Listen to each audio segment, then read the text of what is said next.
मंत्रियों के जवाब में विरोधाभास है अध्यक्ष महोदय। कभी वो लिखित में कुछ और उत्तर दे रहे हैं, उत्तर देते समय कुछ और उत्तर दे रहे हैं। मैं एक बार दिखाता हूँ, हो सकता है उसमें छूटे हुए कुछ और लोगों का नाम उसमें आया होगा। तो यही बता दीजिए कि उत्तर सही कौन सा है, 47 की 23? इन्होंने कर दिया गलत। आखिरी में मैंने प्रश्न के आधार पर ही प्रश्न किया वो था। आपने दूध भाग करके छोड़ दिया था, अलग बात। मैं ये जानना चाहता हूँ कि केलो परियोजना आज के दिनांक तक कितना प्रतिशत पूर्ण हो चुका है? माननीय सदस्य जो प्रश्न पूछ रहे हैं ये सिंचाई विभाग से संबंधित है और आप लोगों ने पिछले 5 वर्षों में 1 रुपए इसके लिए आवंटित नहीं किया। आप अगर आदेशित करेंगे तो मैं छोड़ दूंगा। मैं तो ये मान के चला था कि ये सामूहिक उत्तरदायित्व तो है। आप जिंदल के खिलाफ कब से हो गए? अरे क्यों नहीं होगा भैया? अरे जिंदल के प्लेन तो आपके लिए चलते थे खास। जलाशय की भूमि को उद्योगपति को दे दिया गया और आपको पता तक नहीं, आपके नाक के नीचे सब कुछ हो गया। यदि ऐसा हुआ है तो हम विश्वास दिलाते हैं विभागीय रूप से इनका हम जांच कराएंगे। राजस्व मंत्री की अध्यक्षता में कमेटी बनती है, उसकी जांच कोई अधिकारी नहीं कर सकता। मैं भी राजस्व मंत्री रहा हूं, इसलिए मुझे मालूम है। आपकी जानकारी में नहीं है, आपकी कोई संलिप्तता नहीं है। घोटाला बंद करो, बंद करो, बंद करो।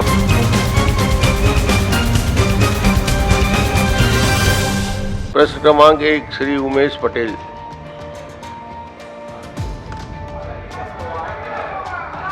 आ गया बाहर से आ गया। माननीय अध्यक्ष महोदय, विधानसभा में हमने देखा है कि कई बार मंत्री और इसी सत्र में और इससे पहले के सत्र में मंत्रियों के जवाब में विरोधाभास है अध्यक्ष महोदय। कभी वो लिखित में कुछ और उत्तर दे रहे हैं, उत्तर देते समय कुछ और उत्तर दे रहे हैं। एक विभाग कोई और उत्तर दे रहा है, दूसरा विभाग कोई और उत्तर दे रहा है। माननीय अध्यक्ष महोदय, आज के मेरे उत्तर में माननीय मंत्री जी ने कहा कि 23 प्रकरण लंबित हैं और ध्यानाकर्षण का उत्तर आया अध्यक्ष महोदय, जिसमें 47 प्रकरण लंबित है बताया गया है। अब मैं माननीय मंत्री से जानना चाहूंगा कि दोनों में से कौन सा उत्तर सही है?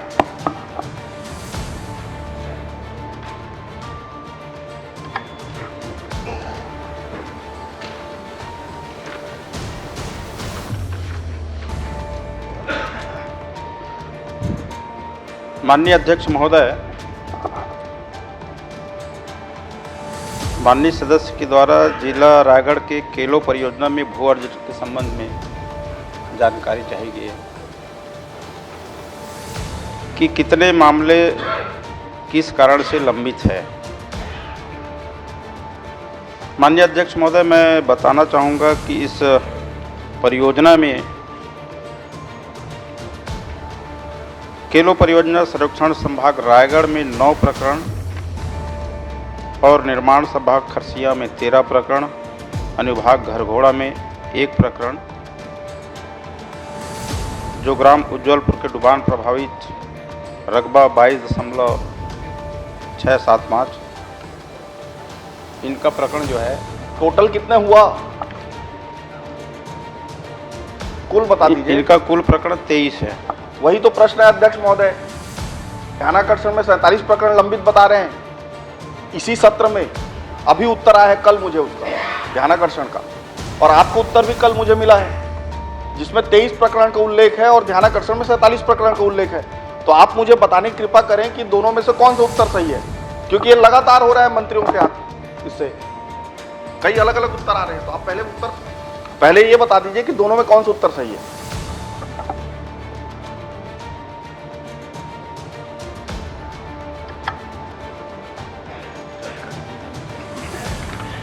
माननीय अध्यक्ष महोदय, जो जानकारी आई है विस्तृत रूप से कि किनका किस कारण से ये प्रकरण लंबित है, उसमें 23 प्रकरण है। तो आप कह रहे हैं कि ध्यानाकर्षण में गलत उत्तर दिया गया है? हो सकता है कुछ और, उसको मैं एक बार दिखाता हूँ, हो सकता है उसमें छूटे हुए कुछ और लोगों का नाम उसमें आया होगा। तो यही बता दीजिए कि उत्तर सही कौन सा है, 47 की 23? अभी उत्तर तो सही, दोनों का समय देखिए, ये मुझे 9-3 को मिला है ध्यानाकर्षण का उत्तर। चर्चा तो उमेश जी जो प्रश्न लगा है उसी के आधार पर होगी। तो उसी के आधार पे हो रहा है। ध्यानाकर्षण कालातीत है। नहीं, इसी पे आधार हो रहा है। आप प्रश्न नहीं देख पाए अजय जी, पहले देख लीजिए। उसमें मैंने स्पष्ट पूछा है कितने प्रकरण प्रक्रियाधीन है। माननीय अध्यक्ष महोदय, कल माननीय अजय जी सवाल कर रहे थे, तो जो सरकार जो रिपोर्ट देती है वार्षिक प्रतिवेदन, उसका उल्लेख करते हुए प्रश्न आप खुद कर रहे थे, है ना? प्रश्न के आधार पे नहीं कर रहे थे। ये सही है, वो सही है, इन्होंने कर दिया गलत किया। आखिरी में मैंने प्रश्न के आधार पर ही प्रश्न किया वो था। आपने दूध भात करके छोड़ दिया था, वो अलग बात है। मैंने दो बात नहीं किया था। माननीय अध्यक्ष महोदय, मैं जो चाहता हूं हाथ आप में एक बार- दस्तावेज है वो माना जाएगा, वो ध्यानाकर्षण कालातीत है। माननीय अध्यक्ष महोदय, मैं आपसे चाहता हूं आप कृपया मेरे प्रश्न और उत्तर को एक बार देख लें। इसमें उन्होंने उत्तर दिया है अपने उत्तर में कि टोटल 23 प्रकरण लंबित है, इसमें उत्तर में आया है अध्यक्ष महोदय। और जो मेरे पास ध्यानाकर्षण के जरिए जानकारी आया है उसमें 47 इसी विधानसभा के मंत्रियों से ही आया है ये। तो मैं जानना चाहता हूं कि दोनों में से कौन सा उत्तर सही है, ताकि मैं आगे प्रश्न उस हिसाब से कर सकूं। अगर 23 है तो 23 के हिसाब से प्रश्न करूंगा, 47 है 47 के हिसाब से प्रश्न करूंगा। और ये व्यवहार लगातार है अध्यक्ष महोदय। मंत्री जी लिखित में कुछ और देते हैं, उत्तर कुछ और देते हैं, ये कई बार हो रहा है। या तो आप मुझे बता देंगे कौन से उत्तर को लेकर मैं आगे का प्रश्न बनाऊं।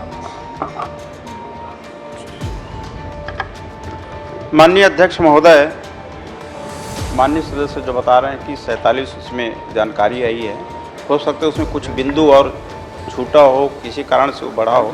एक बार मैं इसका जांच करा लेता हूं। पर अभी जो हमने उत्तर पुस्तिका में जो दिया है 23 प्रकरण, ठीक है, चलिए मैं अब 23 के आधार पे, जो मंत्री जी ने जवाब दिया है उसी पे आप आगे बढ़े। ठीक है, मैं 23 के आधार पे कर रहा हूं। वही लेकिन अधिकृत माननीय जवाब। अध्यक्ष महोदय, ये लगातार व्यवहार हो रहा है। माननीय अध्यक्ष महोदय, मैं ये जानना चाहता हूं कि केलो परियोजना आज के दिनांक तक कितना प्रतिशत पूर्ण हो चुका है? माननीय अध्यक्ष महोदय, केलो परियोजना लगभग 80% कार्य जो है पूर्ण हो गया है। माननीय अध्यक्ष महोदय, इन्होंने कहा कि केलो परियोजना 80% पूर्ण हो चुका है। आज के दिन में जो आपने टेंडर किया, जैसे एक संभाग का बात है, वो कई टुकड़ों में आपने टेंडर किया होगा। जैसे खरसिया संभाग है, उसमें कई टुकड़ों में आपने टेंडर किया होगा। तो आज के दिन में कितने टेंडर हो चुके हैं और कितने निरस्त अभी की स्थिति में है? माननीय अध्यक्ष महोदय, माननीय सदस्य जो प्रश्न पूछ रहे हैं ये सिंचाई विभाग से संबंधित है, और आप लोगों ने पिछले 5 वर्षों में 1 रुपए इसके लिए आवंटित नहीं किया। 1 रुपए नहीं किया। ये तो हमारी सरकार, हमारे माननीय वित्त मंत्री है, उन्होंने 291 करोड़ का कल इसमें बजट में दिया, ये और 100 करोड़ लगभग माननीय अध्यक्ष दिया महोदय, है इसमें। अगर सिंचाई विभाग का प्रश्न है तो मैं छोड़ देता हूं। आप अगर आदेशित करेंगे तो मैं छोड़ दूंगा। मैं तो ये मान के चला था कि ये सामूहिक उत्तरदायित्व है और उत्तर मिलेगा। लेकिन अगर आप चाहेंगे, आपका जो आदेश रहेगा, अब सिर्फ राजस्व में अगर स्थिर रहने के लिए बोलेंगे तो मैं राजस्व में स्थिर रहूंगा। नहीं, राजस्व मंत्री से आप पूछिए। ठीक है, कोई दिक्कत नहीं। ठीक है, मैं अगर आप चाहते हैं तो मैं इसी में पूछता हूँ। जमीन अधिग्रहण की प्रक्रिया जो आपने लगभग पूरी कर ली है 23 प्रकरणों को छोड़कर, ठीक है, क्या ये प्रकरण जो लेट हुआ है इसमें केंद्रांश की राशि नहीं मिलना भी एक कारण था?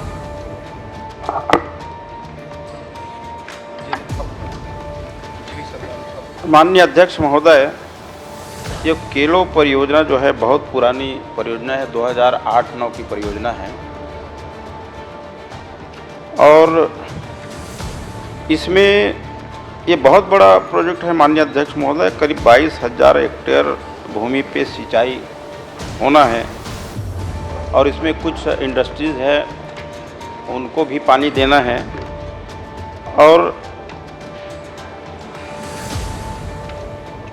इस परियोजना में जो 23 प्रकरण लंबित हैं, उन लंबित होने के अलग अलग कारण है। ये भू अर्जन की जो उनकी राशि थी उनसे संतुष्ट नहीं हुए, ये लोग हाई कोर्ट गए थे। हाई कोर्ट के बाद नहीं, मैं सिंपल सा प्रश्न है, केंद्रांश की राशि है या नहीं है? नहीं है तो नहीं है बोल दीजिए, फिर उस हिसाब से मैं दस्तावेज प्रस्तुत करूंगा।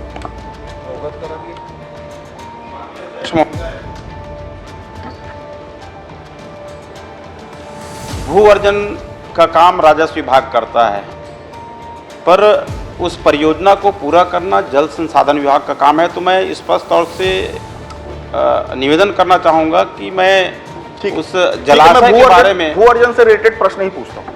क्या आपके संज्ञान में ऐसा कुछ बात आया कि जो केलो परियोजना के लिए भू अधिग्रहित जमीन थी उसको किसी इंडस्ट्री के नाम पे ट्रांसफर कर दिया गया? क्या आपके पास ऐसे कोई शिकायत या आपके संज्ञान में आया?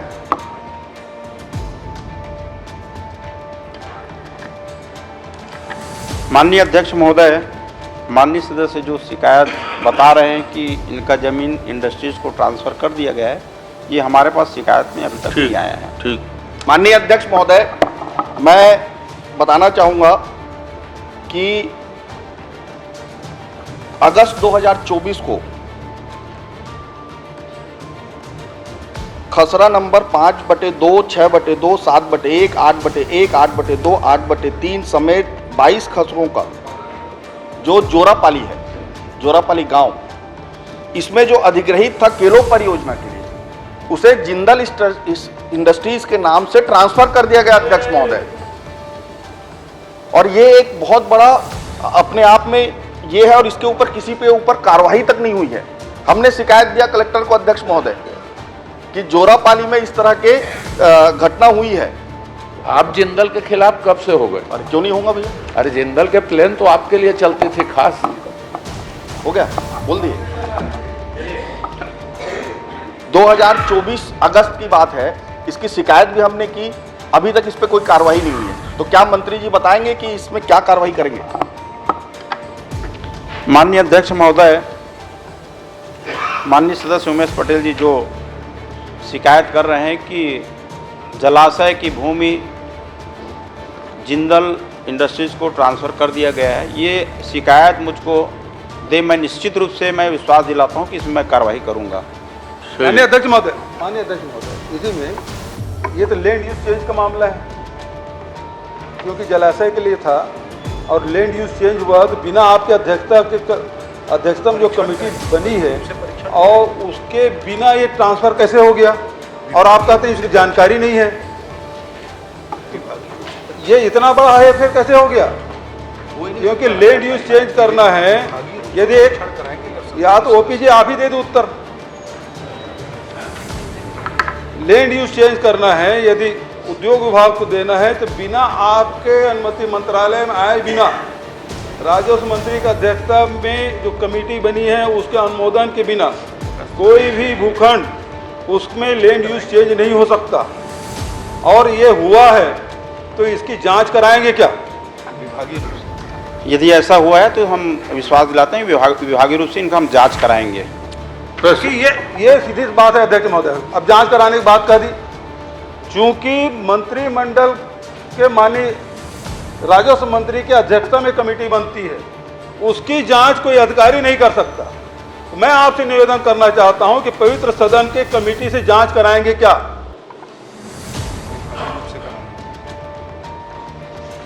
माननीय अध्यक्ष महोदय, ये शिकायत जो बता रहे हैं माननीय उमेश पटेल जी, उसका हम विभागीय रूप से अपना जांच कराएंगे। चलिए। माननीय अध्यक्ष महोदय, बहुत गंभीर मामला है, जमीन का मामला है और जमीन में अफरा तफरी हो रहा है, अधिकारी स्तर पे मिली भगत करके इस प्रकार से कर रहे हैं। तो आपसे निवेदन है, आप जांच कराने के लिए तैयार हैं, लेकिन आपके जांच कोई विभाग का अधिकारी कैसे करेगा? आपकी जांच कर सकते कोई विभाग का अधिकारी?